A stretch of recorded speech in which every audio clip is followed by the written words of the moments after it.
Welcome back to Midnight Narratives.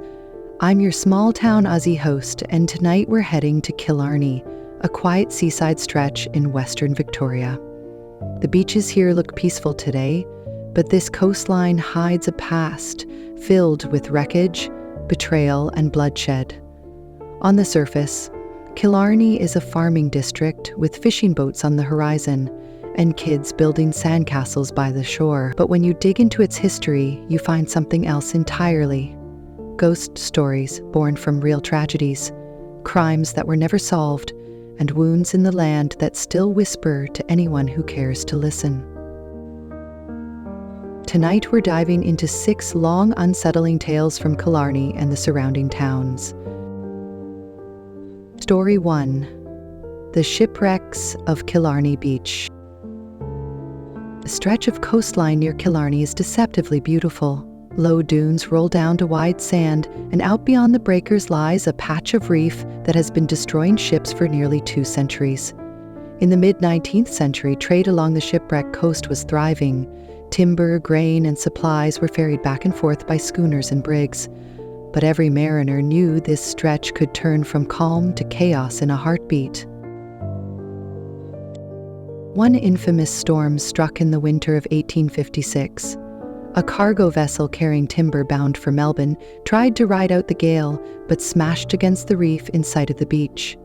Farmers and fishermen rushed down from the dunes with lanterns, powerless to help as the waves tore the vessel to pieces. Survivors clung to planks, their cries audible over the roar of the surf. By dawn, the beach was a graveyard of splintered hulls, smashed barrels, and bodies. Stories spread in nearby inns that the drowned sailors still roamed the beach. Fishermen claimed to see lantern lights bobbing on stormy nights, far too close to the reef. More than one local boy grew up swearing he had followed footprints in the sand that led straight into the waves, but never came back out.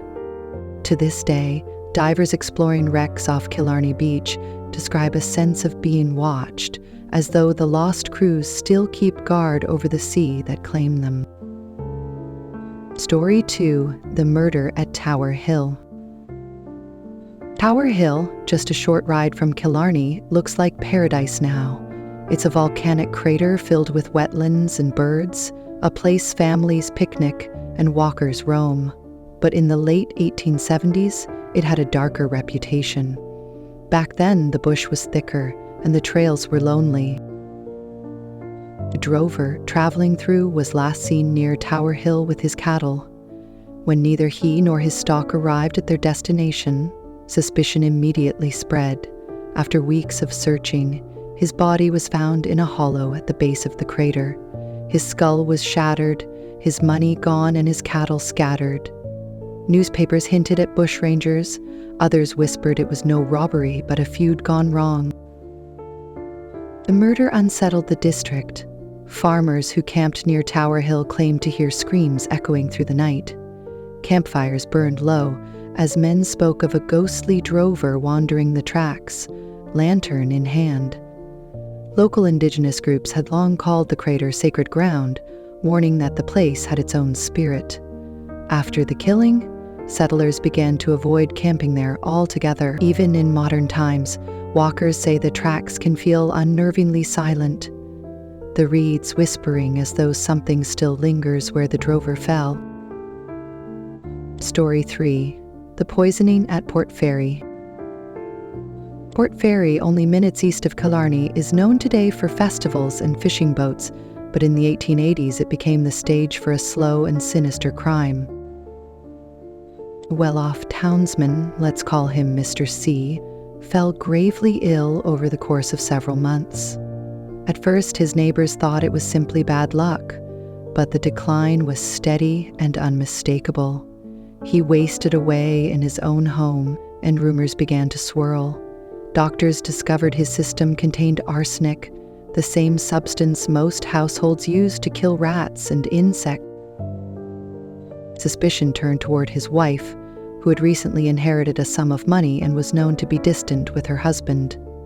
The gossip grew fierce, yet no charges were ever laid. She insisted on her innocence, but neighbors never trusted her again. The house where Mr. C died became a point of fascination, children daring each other to touch the gate or peer in the windows. Even decades later, people in Port Fairy would mutter about arsenic in the pantry whenever scandals arose. To this day, descendants of the townsfolk tell the story in hushed tones, as if speaking too loudly might awaken the dark memory of a man who died slowly, not by disease, but by a hand close to him. Story 4. The Strangers on the Belfast Road. The road between Killarney and Warrnambool was once called the Belfast Road, after Port Fairy's old name. Long before it was paved, it was a lonely dirt track cutting across wind-blown paddocks. In the early 1900s, drovers and wagon drivers often complained about unsettling encounters along it. Men swore they saw shadowy figures walking the verges, sometimes a solitary man, sometimes a pair of women in long skirts. When approached, the figures would vanish like mist. One wagon driver told police he had picked up 2 women during a storm. He gave them shelter under the canvas cover, but when he glanced back only minutes later, the seats were empty and dry, as though no one had ever been there. Hotel patrons swapped stories late into the night, arguing whether these were restless spirits from the frontier wars, murdered travelers, or simply tricks of the weather. Drivers still mention strange sightings today, blurred outlines at the edge of headlights, and sudden chills that sweep the cab even on warm nights. Many avoid the Belfast Road after midnight, saying it's a place where the living and the dead still walk side by side. Story 5. The Fire at Killarney Inn. On the edge of town once stood a modest timber inn. For decades, it served as a waypoint for weary travelers, fishermen, and drovers. But in the early 20th century, a blaze tore through the building in the middle of the night. The fire spread so quickly that guests barely escaped with their lives. One elderly man from Melbourne was trapped in his upstairs room. Witnesses outside described the awful sound of his fists pounding against the shutters, his silhouette framed by flames. His screams carried across the paddocks until the roof collapsed. In the days after, workers sifting through the ruins claimed to hear footsteps on stairs that no longer stood. They swore the air smelled faintly of smoke long after the embers cooled. Locals avoided the site, saying the ghost of the burned traveler lingered, pacing and pounding, searching for a way out. Even when the land was cleared and a new structure built, residents reported strange noises in the walls, as if fire had burned something permanent into the ground itself. Story 6. The Mass Grave in the Dunes. The darkest story connected to Killarney is not whispered about lightly. During the mid-19th century, conflict between settlers and the Gunditjmara people escalated into brutal violence. Historical records and oral accounts speak of massacres in the dunes near Killarney, where armed parties cornered groups of Gunditjmara and slaughtered them. Years later, when storms eroded parts of the sand dunes, skeletal remains were unearthed. Instead of proper recognition, the bones were quietly reburied or carted away. The silence was deliberate, but memory lingers. For the Gunditjmara, those dunes are sacred.